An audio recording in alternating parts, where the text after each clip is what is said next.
And it's going to be insightful, informational, educational. It's going to be all those different things all balled up in one. So I'm excited to be in the radio station right now sharing this with all of you guys. So thank y'all for joining. Thank y'all for getting on. And this is going to be a great time. Hey, God's child. That's God's child. Okay. I see your hands clapping. So I'm going to be talking to my people on Periscope, and I'll also be talking to people live, the listening audience live. So this is going to be actually quite fantastic. And those of you who know, I normally do Bible study on Tuesday nights. So just stay tuned because we're going to have a lot going on here in the studio right now. And I'm excited to actually have this opportunity. So y'all stay tuned.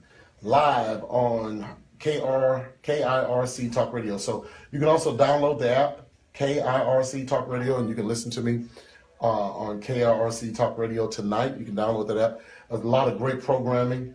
This radio station is run, a global radio station ran by the director, Dr. Rachel Riles. Let me show y'all her book. Give me her book over here. She's an author herself. One of her newest books just came out. This one of her newest books is called A Changed Mind Equals a Changed Life. So you can make sure y'all check it out and get a copy of her book as well, all y'all who are logging on. So Dr. Rachel Riles is, this is her radio station, and she asked me to come on today. So I'm excited about being here. So y'all stay tuned. It's going to be live. I promise you, as we talk about this book, The Building Blocks of Faith, you'll be blessed by it. So stay tuned. Stay tuned. You can also call in and ask questions. So they got the call-in number. There's a call-in number right there. Take a picture of it.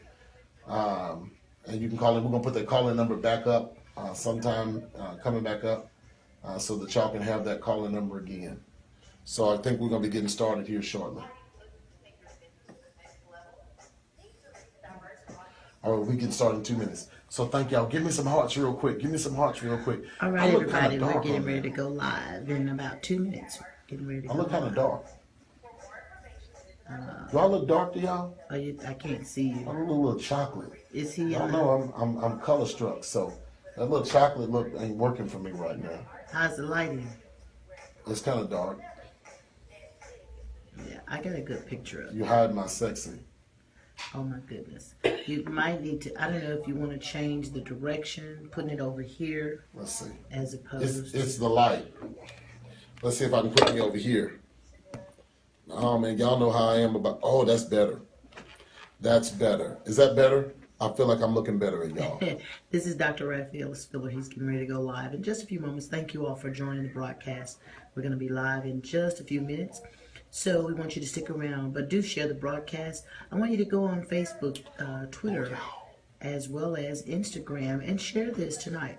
You want to be in on his new book, The Building Blocks of Faith. It is going to be awesome, awesome. I know that, hey, you're going to be blessed. You're going to be blessed by hearing it. You're going to receive a treat tonight with him. He's also broadcasting via Periscope. That's at, is it Raphael Spiller? At Raphael Spiller. At Raphael Spiller. He's periscoping tonight as well. And live in the studio. We're getting ready to get started. All right. So hey, y'all. Hang in there, y'all. Thank y'all for tuning in to Periscope with me. This is Dr. Spiller. Remember, y'all can call in and ask questions. We're going to put the information on the screen where you can call in and ask questions to me live on the radio. And so come on, get live, get global with me on the radio tonight. So I'm looking forward to that. All right, here we go. KIRC Talk Radio. All right, people, we're getting ready to go. And yeah, so we got some commercials going right now. What phone number is that, Marvin? We're getting ready to go. Trying to see why Marvin telling y'all to call that number. I think he gone. Somebody got him a thing talking about call his number. What's up, Ola? We ready? We're about to go on. 10 seconds. We're going on in 10 seconds. 9, 8, 7, 6, 5, 4. Good evening, everybody. What's up, people? This is Coach Ray. Live tonight on Celebrity Tuesday. Celebrity Tuesday, everybody. I'm excited about what's going on tonight. You know, Celebrity Tuesdays when we spotlight different people. And tonight we're spotlighting a special person. We're spotlighting a special person tonight in the person of author, motivational speaker, and pastor, Dr. Raphael Spiller. We're broadcasting live right here on KIRC Talk Radio, as well as our Facebook Live. Y'all follow me on Facebook if you want to see the video going live. We've got a special treat for you tonight. Having just the awesome, astonishing opportunity to be sitting in the same room with this young man. Awesome. Y'all, I have to say this. I really admire him for a number of reasons. I admire him because of who he is, what he stands for, and truly a gifted man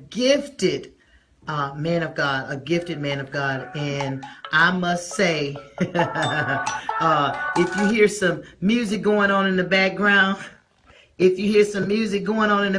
that's because somebody forgot to turn their phone down. But it's all good here. Make sure your phone is on vibrate. We want to make sure, because we don't want anything to interrupt this broadcast. We got several people saying hello to Dr. Spiller tonight.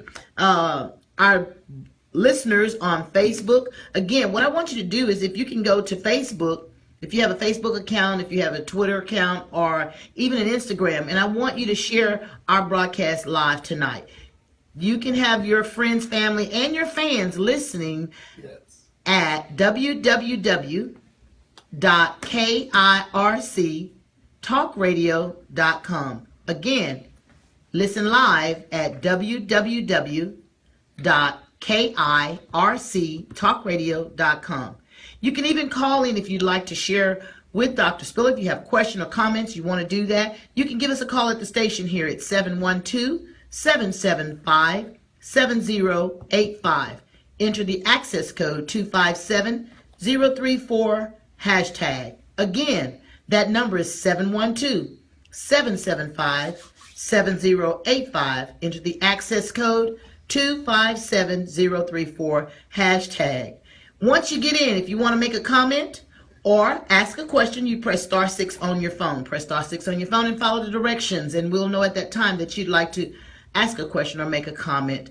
Again, our guest tonight, let me welcome, first time right here on KIRC Talk Radio, in person, first time in person, is none other than this handsome young man right here, Dr. Raphael Spiller. What's up, Doc?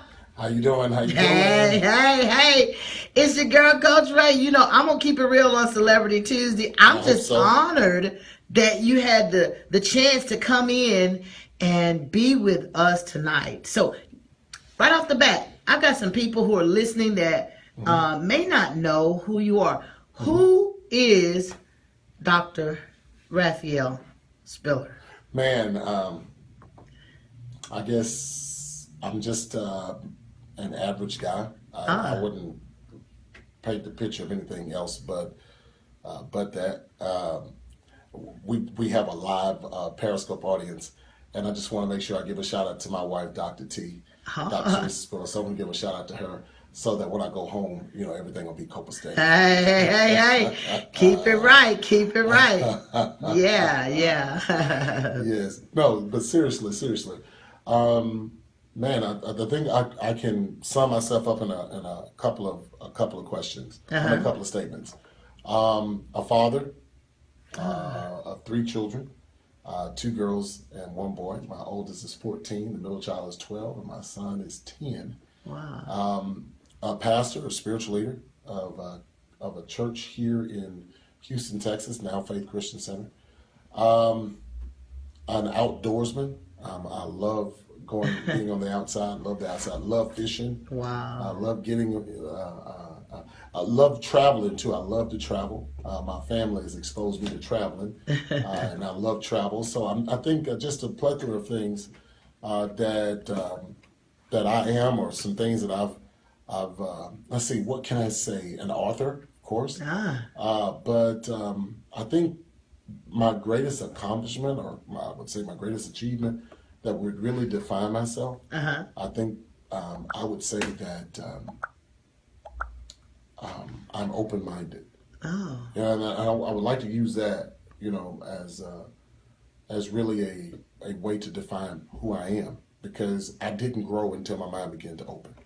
I okay. didn't grow till my mind began to open, and the more open my mind was, the more I grew. Okay, so that just kind of tells you who I am, I guess, from the standpoint of my accomplishments here. I graduated with my doctorate in theology. My master's is in Christian counseling. And so educated, that's there. But trust me, as far as education is concerned, that being an accomplishment of mine was really a big thing, because I didn't see education as being valuable. Wow. And now, because of who I married, because of the woman I married, she pushed me to go to school. She pushed me to go to school, pushed me to get educated. She said, you have a lot to give. And just because you have a lot to give, don't stifle yourself by not being educated. Right? And so she pushed me to go to school. And I remember when I got my associates, I wanted to quit after that. When I got my bachelor's, I wanted to quit after that. Then I got my master's. I was definitely going to quit after my master's. Right? I was like, I'm done. I'm tired of school. I'm tired of paying all these people money too. But then she's like, Ralph, you just right there, the doctorate, just go for it, go get it. And so I ended up getting my doctorate. And so, Awesome. And that kind of tells you who I am from an educational background. So I'm not talking to you from a standpoint of a novice, but one who's classically trained in the Bible, in what I believe as far as my Christian faith is concerned. Wow. Amazing, amazing, amazing. Well, hats off to Dr. Teresa Spiller. Hats off to her. Seeing as though she pushed you, that's in itself, and I'm just going to mention this real quick, and then we can move on.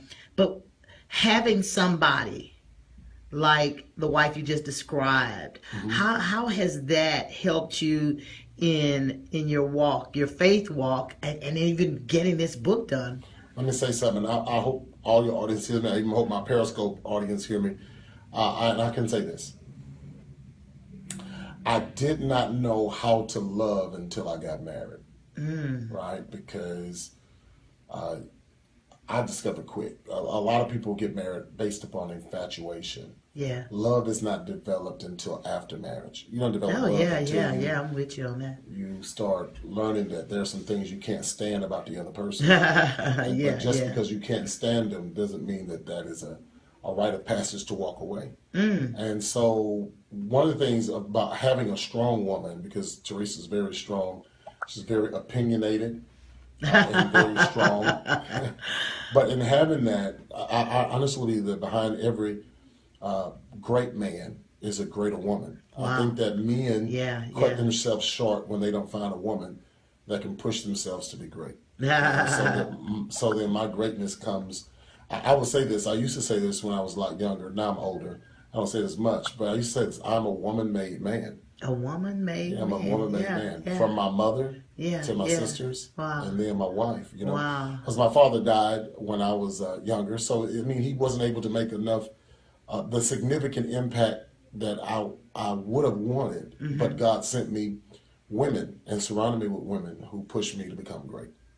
Wow, you would think that with all of that femininity around you, there may be some other tendencies, but from what I know and from what I hear from Dr. Teresa, oh man, yes, all of it, top dog. I don't know how far I can go in that, so I just want to make sure that I'm staying within the boundaries of the guidelines of this show. But true, being raised around women, being raised, my wife writes on Periscope, yes, oh man, but being raised around women, I did pick up on some of the tendencies of feminine tendencies of being raised around women. My sisters, I didn't have a masculine nickname. Wow. My nickname was Nikki, N-I-C-K-Y. So my sisters had their way of shaping and molding me. Thank God. that wasn't the telltale of what became. Yeah, But I can yeah. see how it could, because I did have a lot of feminine characteristics and traits. I still have them. I still have them. I'm very feminine in my emotions. Yeah, yeah. And that's a Very good thing, feminine. though. I Very think feminine in my don't emotions. don't knock that. I think that's a good thing. If most women would, if women would be honest about it, you know, I think that they would tell you the same thing, that they would prefer a man that was in touch or in tune with his emotions and not fearful of expressing them in front of them. I really believe that. Right. Oh, wow. Right. Yeah. Somebody said, ha ha ha. Somebody said they keep you in line. Yeah, that's true. They do. They keep me in line. Yeah. I believe that. I believe, and I want to throw this out parenthetically, because I think with our world being so chaotic, and I don't want to go too far on a tangent with this, but I believe with our world being so chaotic, I believe that the only entity that can restore balance, is the female. I think the female's job is to restore balance back to the earth. Yeah. A man cannot restore balance. Wow. Right? Only a female can restore balance. Only a female. And until females have risen to their place of prominence and then into a place of power, you won't see the full restoration of our Boy, generation. you better watch yourself up in here. That's true. Hey, now you know we that's not what we supposed to be talking about up in here, but it is what it is. I love it. Well, I mean, I guess that's for another show. That's for another show. Oh man, But oh Just man. throw it out there. Just throw it out there. You know, I mean, being raised with women caused me to see a lot more than what the typical man is able to see. Yeah. You know, and women are birthers. Yeah. They are birthers. Women And are then birthers. if ever you want something to happen in the earth, you have to put it in the hands of a birther. Right? All that's man has, interesting. the only thing man has is a seed. See. He cannot procreate without a birther. And so what is happening is we're not putting enough things in the hands of women for them to birth out what we need to see in the earth realm. Wow, So, that's was pretty it. good. That's That's it. pretty good. That's it. Y'all see, we have the authentic Yes. authenticity. Yes. You know, when it comes to sharing. I love it. I love it. And one of the things I want to say here tonight is, you know, we have you just for a few moments here, and we're going to talk about the book. You know, when you talk about faith, you know, we always hear this. We hear about faith. People talk about faith. And we're going to get right into the book, and we're going to talk about it. But tell me, how was this book, as you said just a moment ago, birthed? Where did it come from? You know, we always hear about faith, but where did the building blocks of faith come from? I'll make. Man, that's such a loaded question, and I want to try to break it down to where I can summarize my thoughts concerning what you just said. Faith is a word that is so universal, Rachel. It is so universal. Okay. Because faith, it is not a religious word. It's not. No, faith is not a religious word. Wow. Faith is it's a concept of consciousness that transcends religion, because every faith, every belief system functions by this component called faith, right? Okay. Now, me having a Judeo-Christian background, I wrote the book from that premise, from a Judeo-Christian premise, philosophically, to change and alter our perception on what faith is. Because I don't really feel, and what I've learned in church, I've learned that you can be inspired on the subject of faith, but never receive instructions on how to operate in faith. Yeah. And so many people are inspired, but they're not productive. Wow. And productivity comes from instruction. And so you have a lot of people that claim they have faith, but don't have the production or the result of what their faith has produced, right? And so now, from that, I wrote this book based upon me teaching on faith for years. I taught on faith for years, right? Yeah. But in teaching on faith, I found out that I was actually not really teaching the subject in its simplistic form. Because even when I was teaching it, it was still a lot of inspiration in the teaching. I never got down to the neuro consciousness or the neural concept of how faith actually works into the mental faculties of your mind. And then how to operate in that faith level, to bring that faith level from an idea to a concept. And from a concept to a construct. And most people don't know how to do that. And so I wrote this book to show people how to move from a concept to a construct. To know that you can have something that you desire. You can have something that you want, right? And it is faith that's going to bring it to pass. Most people have an idea. They have the concept of what they want, but they don't know how to construct it. Wow. And the reason why they don't know how to construct it, because no one ever taught them how to make their imagination manifest. And so that's what this book was about. How to take what's in your imagination and cause it to occur and cause it to exist and cause it to happen in the material realm. And so that's what this book is about. It's about making your dreams come true. Really? You know? Really? And so that's the premise by which we wrote it. Would you say you have firsthand experience with faith? You know, we all come with different levels, you know, but would you say that you have firsthand experience with what you just described? Yes, because, and I wrote the book based upon my experience. See, I've discovered this, and for those who are listening to me, I discovered this, that many people talk about faith. Many talk about it. They talk about it, right? But they don't have the sweat equity from it. And sweat equity is a completely, it's the graduation component of faith. Because you can teach on something, but you never have experience on it. Right? you never had experience. So, watch this. I can read the book on how to drive. Right. But if I've never driven, the information, there'll be no connect between the information as the institution of driving. And so for me, the reason why I was able to write this book is because I had to move from the information about faith to the institution of faith. And when I say the institution of faith, it just wasn't enough to read different philosophies about faith. I actually had to walk through that and see and lose some stuff. You know, I lost houses, I lost cars, I lost boats, I lost a lot of material things because I discovered that it takes faith to cause it to manifest, but it takes also a sustained level of faith to keep it. Wow. Right? So you can have faith and you can get it. Yeah. But just because you get it don't mean you're going to keep it. Wow. And it takes a sustained level of faith to keep what it is that you just possess. Yeah. And if you don't have the faith to maintain it, that thing will no longer keep its appearance in your life. It'll move off. It'll shift. And that's what happened with me. That's why I constantly ask God, why I get foreclosure? Why I get evicted? Or why is my car being repoed? Or why is this? And so what was happening was all of my fears. See, I had the faith to get it. But then once you get it, you don't know the fear of losing it is just as strong as the faith to get it. Wow. And so you'll get it, but that fear will be there on whether or not you can keep what you just got because you really didn't believe that you got it when the first time you received it. And so you're like, oh my God, I actually have it now. Now that I have it, can I keep it?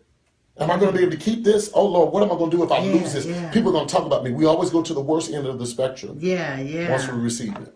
So worst end of the spectrum once we receive it. But you know, that's interesting. You say that we have faith to get it, but not faith to sustain it or to keep it. Right. I mean, what does that mean, though?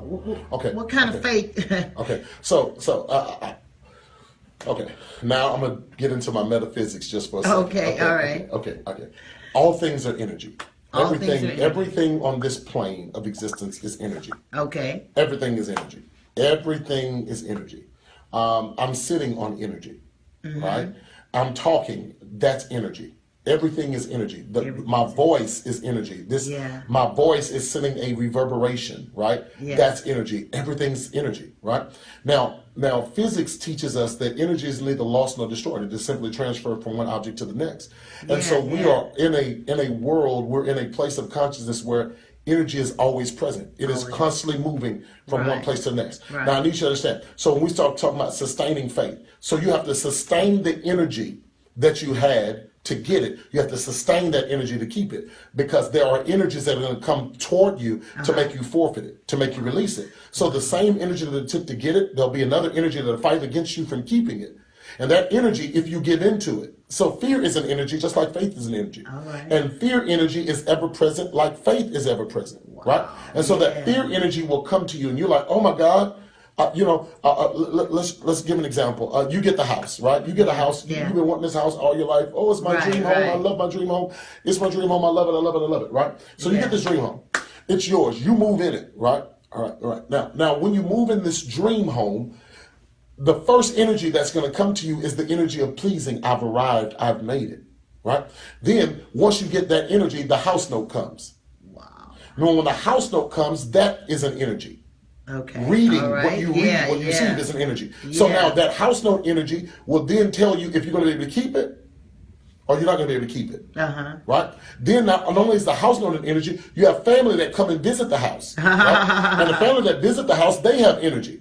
Girl, I hope you can keep this. I hope you can keep this up. Wow. This is a big step. And so now their energy is coming at you. And so now you got the house note energy, you got the family energy. You then start having problems on your job.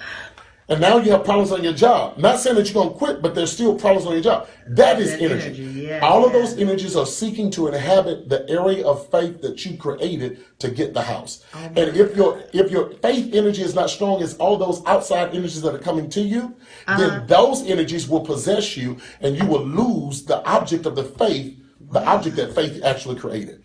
That's what I learned, and that's why I wrote this book. I wrote this book because I realized that I didn't have to lose any of the houses. I didn't have to lose a car, a boat. I didn't have to lose my Rolex watch. I didn't have to lose my diamond pendants. I didn't have to lose any of those things. But I lost them. I lost them because the faith that it took to get me to walk at a supernatural level, I stopped maintaining that level of faith when I let other people tell me what I couldn't keep. I moved into a $1.6 million home. And the worst thing I did was invite my family over for Christmas. What you say? The worst thing I did was invite my family over for Christmas. So we're living in this $1.6 million home. My family comes over for Christmas, and one of my aunts, God bless her precious soul, one of my aunts said, oh, babe, I hope you're able to keep this house. Or then another aunt told another aunt at Christmas, this is Christmas, another aunt told another aunt, they said, he ain't gonna be able to keep this. I need you to understand that here we were in this situation, and we brought negative people into our positive environment. And those negative people changed how we felt about where we were. And as a result, this is what we had. And so we couldn't fight off all those energies that were coming to us. So what you're saying is I could actually bring people in and around my business with negative energy, and it can take on the form of reality? It will deflate you. It will deflate you and rob you of the momentum energy you created that you first started with. Wow. Y'all heard it right here on KIRC Talk Radio tonight. It's Celebrity Tuesday right here. Listen, we're going to take a quick break, a really quick break. Don't leave us. Don't go anywhere. Stay right here. We're going to be right back. Just going to take a quick break. But yeah, we'll be right back. Y'all hang in there with us. What y'all think? How's it sounding? Okay, Facebook. I'm going to have to shut down Facebook, and I'm going to not rebroadcast. I'm going to log back on because I've only gotten, it only give me 30 minutes. I got to build my audience up so I can broadcast longer. So y'all hang in there. What I'm going to do is log off, then log back on for another broadcast. And I want you to join us again. Listen to me, everybody. Okay? I'm going to shut down. Log back on. Y'all jump right back on. I'm going to have to log off for just a moment, and I'm going to come right back. So you all stay with me. All right, everybody? I want everybody to come right back. So here goes.